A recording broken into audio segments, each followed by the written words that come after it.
Welcome to the People's National Congress Reform Press Conference for April 25th, 2025.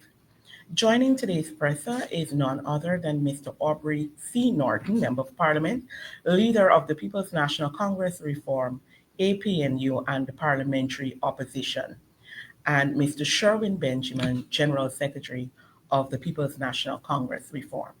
Today's press statement will be read by the leader. There must be justice and accountability for the senseless murder of Adriana Young. The PNCR/APNU is extremely saddened and outraged by the tragic and senseless murder of 11-year-old Adriana Young, whose lifeless body was mysteriously discovered in the pool of the Doubleday Hotel in Tucson on April 24, 2025. Our hearts go out to Adriana's family, friends, the community, and the entire country as we grapple with this unimaginable loss and the attempted cover-up by the PPP-controlled and corrupt Guyana police force. It is apposite to note that this is the second such crime at the said venue.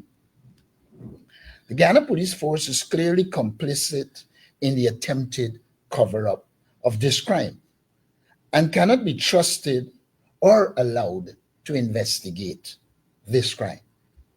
Let us recall the management of the Guyana police force in Region 3 looked to get residents to go and sleep and leave the crime scene open so that there could have been a cover-up.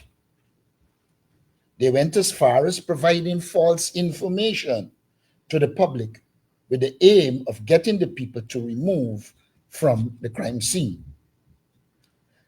The visit and promises of President Irfan Ali cannot be taken seriously, since he said the same thing in the murder of the Henry boys, Harry Singh, or in Boston, Quindon Bacchus, Ronaldo Peters, Keon Fagini, and now Adriana Young.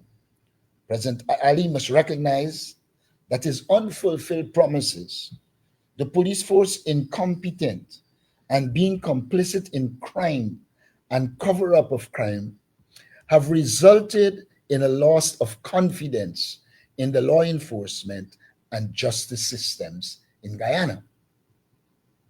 The president must therefore fire the commissioner of police and invite the FBI or some other reputable international law enforcement body to investigate this heinous crime. The invitation of a pathologist by the president to perform the post-mortem is unacceptable and must not be accepted by all fair-minded Guyanese. The pathologist should be one that the family and community are comfortable with, and one who is independent of the government and the Guyana police force, since they both appear complicit in the attempt to cover up this crime. Adriana went missing on April 23rd, and conflicting reports from the Guyana police force only added to the distress experienced by her loved ones and the community at large. The casual dismissal of the seriousness of this investigation, coupled with inadequate responses from the authorities, is a reflection of the increased number of systemic failures that plagued our nation under this government. It is alarming that in the aftermath of such a tragedy, the General Secretary of the PPP chose to divert attention to unrelated matters during his weekly press conference, while the community and country mourn the senseless loss of a child's life. This displays an appalling level of insensitivity, arrogance, and highlights the uncaring nature of a government and illustrates how disconnected they are from the grief of the Guyanese citizens. Historically, we have seen recurring incidents of violence and injustices ranging from the death of the Henry boys to the unprovoked killing of Orrin Boston by police, and most recently, the tragic loss of life of youths in Linden at the hands of law enforcement. Each time, empty promises of investigations are made. On all occasions so far, there has been no meaningful outcomes. This is deeply troubling and indicative of a failure to hold those responsible accountable for their crimes.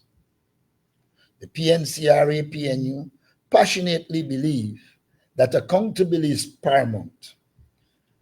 The time has come for this government to acknowledge its failure to foster an environment where such horrors cannot occur without consequences. We reiterate our call for the immediate dismissal of the Commissioner of Police and those complicit in this systemic failure to protect our children and all citizens.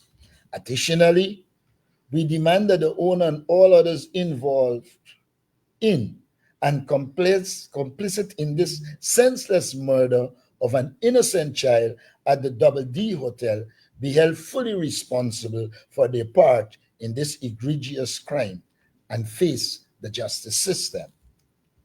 As we stand with the family of Adriana Young during this dark hour, we urge every Guyanese to reflect on the state of morality in our D-land under this regime. We call on Guyanese to unite in rescuing our country in the face of continued moral decay, executive lawlessness, indecency, and injustices. Those who worship, we ask you to pray for our country. The very soul of our nation is at stake. We also urge all Guyanese to note the amount of unemployed youths that were in the community yesterday. This is a clear indictment of the incompetent and corrupt on the incompetent and corrupt Ali regime. Thank you. Thank you. At this time, I'll open the floor for questions, of course, by the raise of hand and name of media house.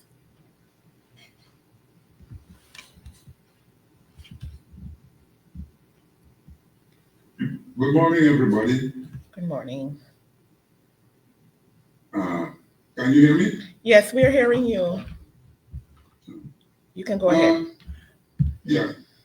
The common leader, would you say how many government officials were at the scene yesterday, at least as reported to you? I am told at one time the Minister of Social Protection was there. I saw pictures suggesting that the education minister was at the family. I don't know if it's at the scene. And I heard that the president was there.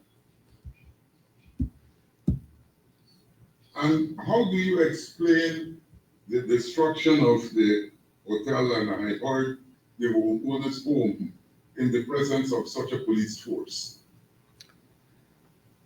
I have said before that the executive lawlessness in the society, the serious allegations of corruption against the Guyana police force, and the fact that many promises are made to investigate and bring people to justice and nothing happened, create a situation where people became hopeless.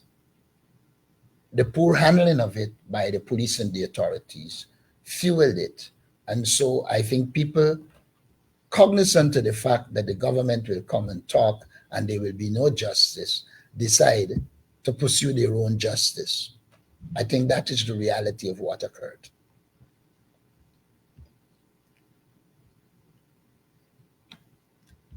It's not, sorry, anybody else? Go ahead, Mr. Harris. The other thing is that obviously there is need for some legal recourse.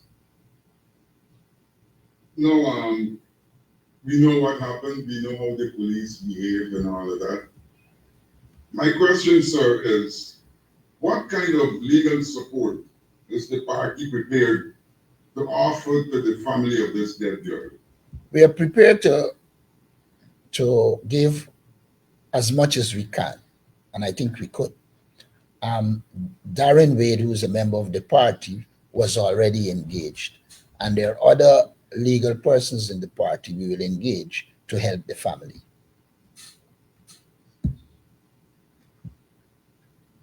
The floor is still open.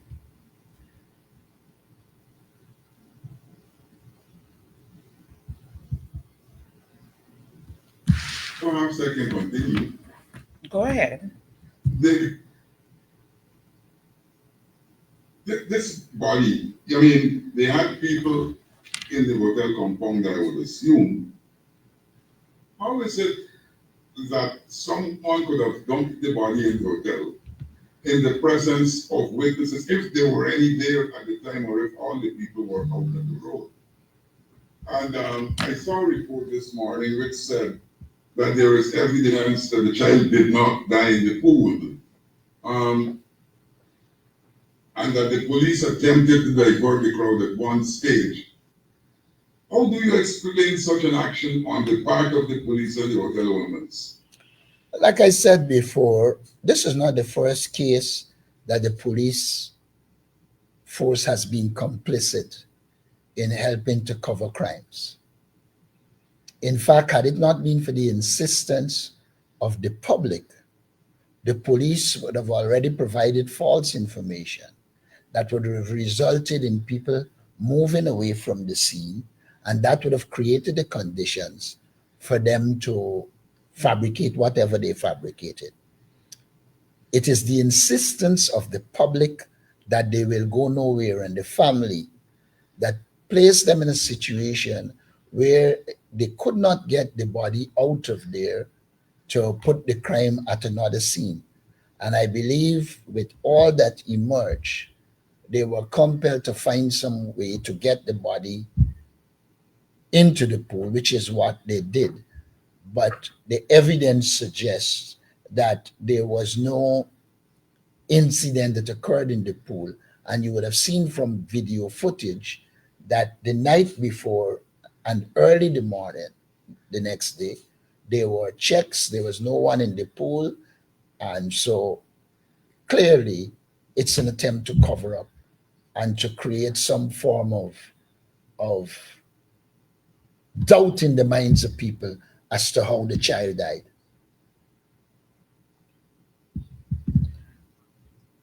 Thank you. How is it that no one saw when the body was dumped? Could you hazard a guess? Well, I wouldn't hazard a guess.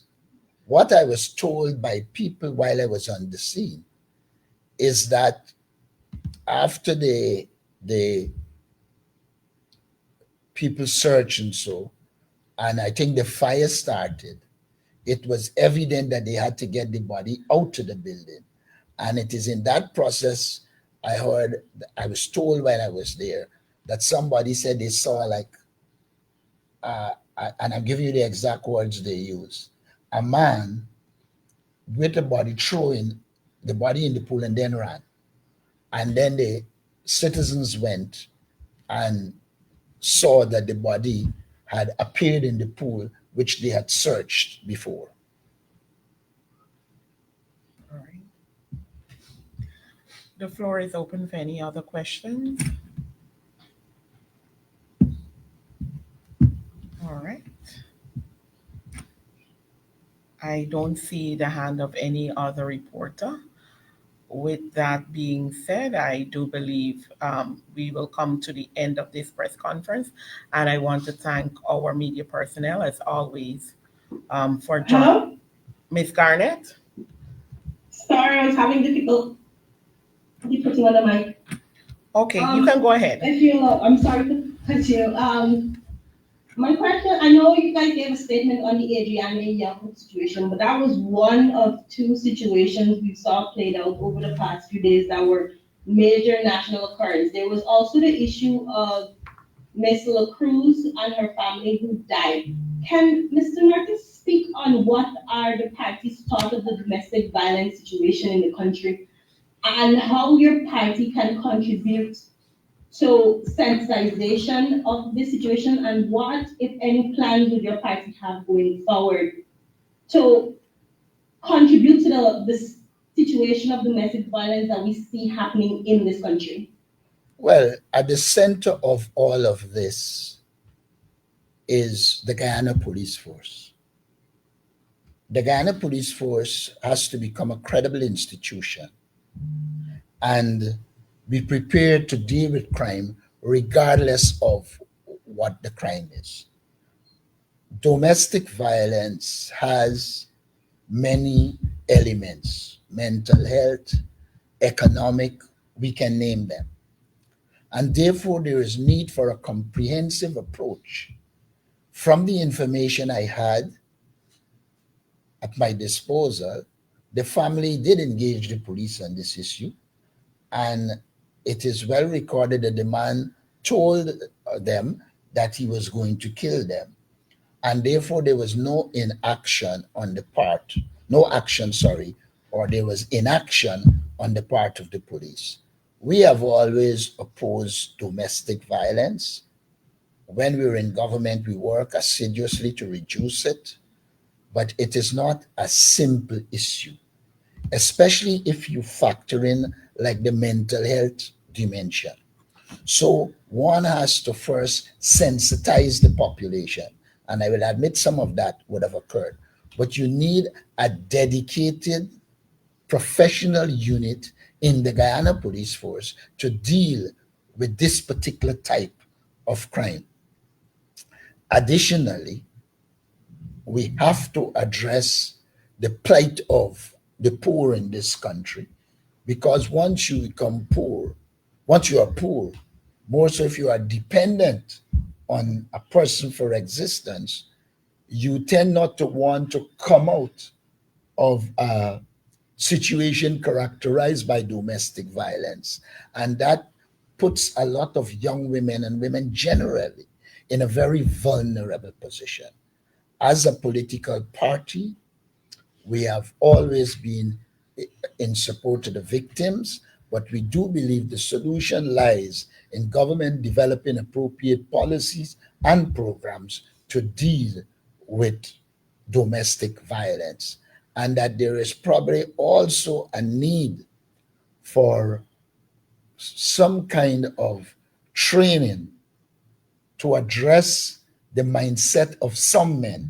And notice I say some men and not all, to be for them to understand that their counterpart is a human, their counterpart might be vulnerable, but that does not give you the right to be abusive. And for the police to take early action once an abuse is reported. There is also probably the need for the setting up of special homes to help and protect them until the person or persons get to safety. The problem is we respond after persons would have died or abused rather than being proactive and attempting to solve the problem or help with the problem. Thank you. The floor is still open if there is any other question. And I want to make it clear here, we are not in support of the destruction of property, but we want to make it very clear that if the government and the police force, if they continue to try to throw these incidents under the carpet, they themselves are creating the conditions for people to take the law into their own hands. And that is unfortunate and must be dealt with. Thank you. While you're at it, sir, yeah, the people have moved to the courts to challenge the appointment of Clifton Hicken as commissioner. Would you say what is the state of that move to the court, sir? I think it is at the appeal level. I'm not too sure, But the issue here right now is not the appointment. He has been appointed and he has proven to be a failure. And that is what is the issue. And therefore, as he manifests his incompetence and that he would have failed the people of Guyana, the government should remove him as commissioner of police. Point to note is that all of these failures on the part of the commissioner has occurred within a 3 months period. Um, as you know, it is established in employment law that persons are given a probationary period of 3 months to prove their competence and then um, retained. 3 months into, before 3 months into his substantive appointment, we've had a series of issues, and yet the government kept him on the job. It is high time now that this government, any serious government, any serious employer, will move to summarily dismiss the person for incompetence, and we're calling on the government to do that. Mr. Hicken has proven his incompetence, and the only solution to this is to get rid of Mr. Hicken and have somebody who's competent and can do the work. And so they need to do that. Sorry, but Ms. Norton, did you say the matter was at some appeal? I said I'm not so Was there sure. I said I'm not so sure. The last time I think I talked with a lawyer, they said it was being appealed. And I recall them talking about it's going to case management. I must submit, I haven't spoken to them on this issue recently. But what is being appealed? Was there an earlier decision or something? We had challenged the appointment of him having been acting and not a substantive position. We had challenged that extent, that now confirmation of him as commissioner, in which the Chief Justice, in her normal style in recent times, ruled in favor of the government, and I think that was being challenged. Thank you. Any other questions? All right, with there being no other questions, I want to thank our media personnel for joining today's presser, and we do hope that you manage to somehow still enjoy this weekend.